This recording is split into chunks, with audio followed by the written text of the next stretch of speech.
এবার চলে যেতে চাই খুলনায়। সেখানে বিভিন্ন সরকারি ও বেসরকারি দপ্তরের বিরুদ্ধে রয়েছে নানা দুর্নীতির অভিযোগ। এসব প্রতিষ্ঠানে দুর্নীতিগ্রস্ত কর্মকর্তা ও কর্মচারীদের একজনের তথ্য সামনে আসলেও 10 জন রয়েছেন ধরাছোঁয়ার বাইরে। খুলনা দুদক কার্যালয়ের সামনে আছেন সহকর্মী পলাশ চন্দ্র ঢালি। এই বিষয়ে বিস্তারিত জানতে সরাসরি যুক্ত হচ্ছে তার সঙ্গে।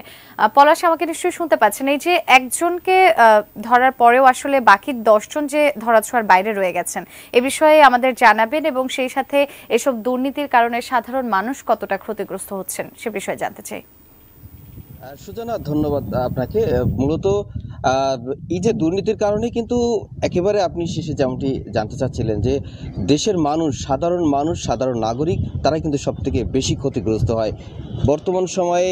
এই যে ছাগলকাণ্ডের যে মতিউরের যে ঘটনা, আলোচিত ঘটনা, এবং এর পরবর্তীতে পিএসসির যে দুর্নীতি, এসবের পরে কিন্তু সারা দেশের যে সকল দপ্তর, এসবের সব জায়গায় কিন্তু দুদকের নজরটা সঙ্গত কারণেই কিন্তু একটু বেশি করে পড়েছে।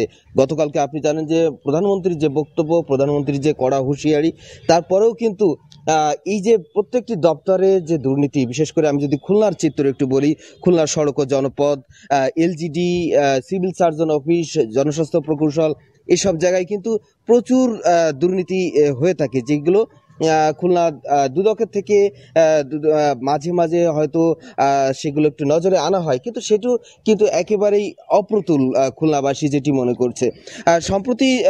অতি সম্প্রতি যদি বলি যে খুলনা থেকে যশোর একটি রোডের আমি একটু উদাহরণ দিতে চাই, যে সেখানে 348 কোটি টাকার একটি সড়কের যে কাজ হয়েছিল, সেটি কিন্তু 3 বছর সেই সড়কটার স্থায়িত্ব থাকার কথা ছিল, কিন্তু 1 মাস যেতেই সেই কিন্তু সড়কটি কিন্তু আবার র্যাটিং যেটাকে বলা হয়, রাস্তা ব্যবহারের অযোগ্য হয়ে পড়েছে।